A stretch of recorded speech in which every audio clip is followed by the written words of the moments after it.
Today we'll be reading Zechariah 10 through 14. Ask the Lord for rain in the springtime. It is the Lord who sends the thunderstorms. He gives showers of rain to all people, the plants of the field to everyone. The idols speak deceitfully, diviners see visions that lie. They tell dreams that are false. They give comfort in vain. Therefore the people wander like sheep, oppressed for lack of a shepherd. My anger burns against the shepherds, and I will punish the leaders. For the Lord Almighty will care for his flock, the people of Judah, and make them like a proud horse in battle. From Judah will come the cornerstone, from him the tent peg, from him the battle bow, from him every ruler. Together they will be like warriors in battle, trampling their enemy into the mud of the streets. They will fight because the Lord is with them, and they will put the enemy horsemen to shame. I will strengthen Judah and save the tribes of Joseph. I will restore them because I have compassion on them. They will be as though I had not rejected them. For I am the Lord their God, and I will answer them. The Ephraimites will become like warriors, and their hearts will be glad as with wine.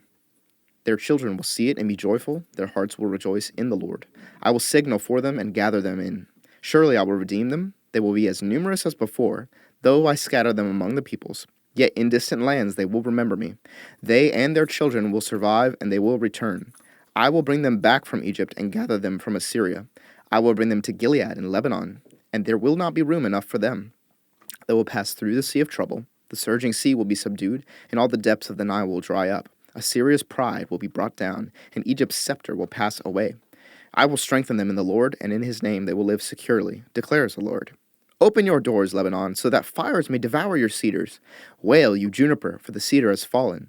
The stately trees are ruined. Wail, oaks of Bashan, the dense forest has been cut down. Listen to the wail of the shepherds, their rich pastures are destroyed. Listen to the roar of the lions, the lush thicket of the Jordan is ruined. This is what the Lord my God says. Shepherd the flock, marked for slaughter. Their buyers slaughter them and go unpunished. Those who sell them say, Praise the Lord, I am rich. Their own shepherds do not spare them, for I will no longer have pity on the people of the land, declares the Lord. I will give everyone into the hands of their neighbors and their king. They will devastate the land, and I will not rescue anyone from their hands. So I shepherded the flock marked for slaughter, particularly the oppressed of the flock. Then I took 2 staffs and called one favor and the other union, and I shepherded the flock. In 1 month I got rid of the 3 shepherds. The flock detested me, and I grew weary of them and said, I will not be your shepherd. Let the dying die, and the perishing perish. Let those who are left eat one another's flesh. Then I took my staff called favor and broke it, revoking the covenant I have made with all the nations. It was revoked on that day, and so the oppressed of the flock who were watching me knew it was the word of the Lord. I told them, If you think it best, give me my pay, but if not, keep it. So they paid me 30 pieces of silver, and the Lord said to me, Throw it to the potter, the handsome price at which they valued me. So I took the 30 pieces of silver and threw them to the potter of the house of the Lord. Then I broke my second staff called union, breaking the family bond between Judah and Israel. Then the Lord said to me, Take again the equipment of a foolish shepherd, for I am going to raise up a shepherd over the land who will not care for the lost, or seek the young, or heal the injured, or feed the healthy, but will eat the meat of the choice sheep, tearing off their hooves. Woe to the worthless shepherd who deserts the flock. May the sword strike his arm and his right eye. May his arm be completely withered, his right eye totally blinded. A prophecy, the word of the Lord concerning Israel. The Lord, who stretches out the heavens, who lays the foundation of the earth, and who forms the human spirit within a person, declares, I am going to make Jerusalem a cup that sends all the surrounding peoples reeling. Judah will be besieged as well as Jerusalem. On that day, when all the nations of the earth are gathered against her, I will make Jerusalem an immovable rock for all the nations. All who try to move it will injure themselves. On that day, I will strike every horse with panic and its rider with madness, declares the Lord. I will keep a watchful eye over Judah, but I will blind all the horses of the nations. Then the clans of Judah will say in their hearts, The people of Jerusalem are strong, because the Lord Almighty is their God. On that day I will make the clans of Judah like a firepot in a woodpile, like a flaming torch among sheaves. They will consume all the surrounding peoples right and left, but Jerusalem will remain intact in her place. The Lord will save the dwellings of Judah first, so that the honor of the house of David and of Jerusalem's inhabitants may not be greater than that of Judah. On that day the Lord will shield those who live in Jerusalem, so that the feeblest among them will be like David, and the house of David will be like God, like the angel of the Lord going before them. On that day I will set out to destroy all the nations that attack Jerusalem. And I will pour out on the house of David and the inhabitants of Jerusalem a spirit of grace and supplication. They will look on me, the one they have pierced, and they will mourn for him as one mourns for an only child, and grieve bitterly for him as one grieves for a firstborn son. On that day the weeping in Jerusalem will be as great as the weeping of Hadad Rimmon in the plain of Megiddo. The land will mourn, each clan by itself, with their wives by themselves. The clan of the house of David and their wives, the clan of the house of Nathan and their wives, the clan of the house of Levi and their wives, the clan of Shimei and their wives, and all the rest of the clans and their wives.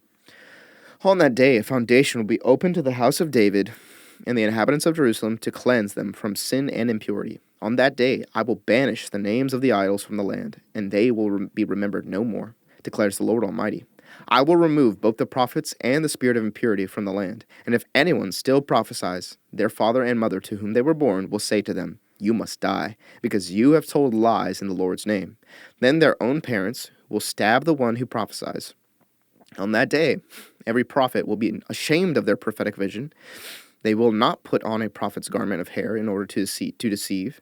Each will say, I am not a prophet, I am a farmer. The land has been my livelihood since my youth. If someone asks, What are these wounds on your body? They will answer, The wounds I was given at the house of my friends. Awake, sword, against my shepherd, against the man who is close to me, declares the Lord Almighty. Strike the shepherd, and the sheep will be scattered, and I will turn my hand against the little ones. In the whole land, declares the Lord, the 2/3 will be struck down and perished, yet 1/3 will be left in it. This third I will put into the fire. I will refine them like silver and test them like gold. They will call on my name, and I will answer them. I will say, They are my people, and they will say, The Lord is our God. A day of the Lord is coming, Jerusalem, when your possessions will be plundered and divided up within your very walls. I will gather all the nations to Jerusalem to fight against it. The city will be captured, the houses ransacked, and the women raped. Half of the city will go into exile, but the rest of the people will not be taken from the city. Then the Lord will go out and fight against those nations as he fights on a day of battle.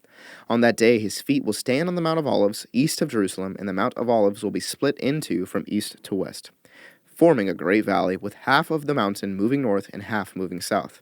You will flee by my mountain valley, for it will extend to Azel. You will flee as you fled from the earthquake in the days of Uzziah, king of Judah. Then the Lord my God will come, and all the holy ones with him. On that day there will be neither sunlight nor cold, frosty darkness. It will be a unique day, a day known only to the Lord, with no distinction between day and night. When evening comes, there will be light.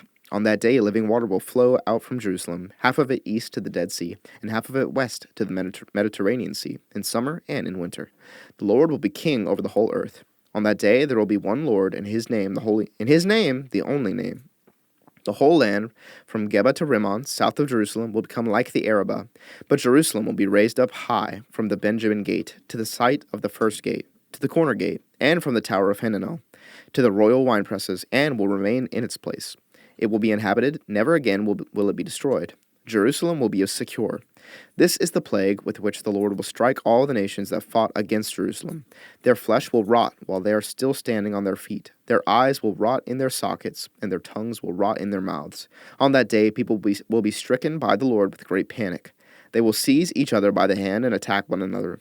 Judah, too, will fight at Jerusalem. The wealth of all the surrounding nations will be collected, great quantities of gold and silver and clothing. A similar plague will strike the horses and mules, the camels and donkeys, and all the animals in those camps. Then the survivors from all the nations that have attacked Jerusalem will go up year after year to worship the King, the Lord Almighty, and to celebrate the Festival of Tabernacles.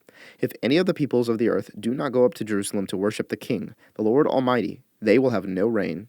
If the Egyptian people do not go up and take part, they will have no rain. The Lord will bring on them the plague he inflicts on the nations that do not go up to celebrate the Festival of Tabernacles. This will be the punishment of Egypt and the punishment of all the nations that do not go up to celebrate the Festival of Tabernacles.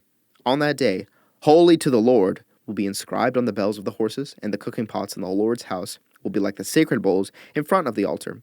Every pot in Jerusalem and Judah will be holy to the Lord Almighty, and all who come to sacrifice will take some of the pots and cook in them. And on that day there will be no longer a Canaanite in the house of the Lord Almighty.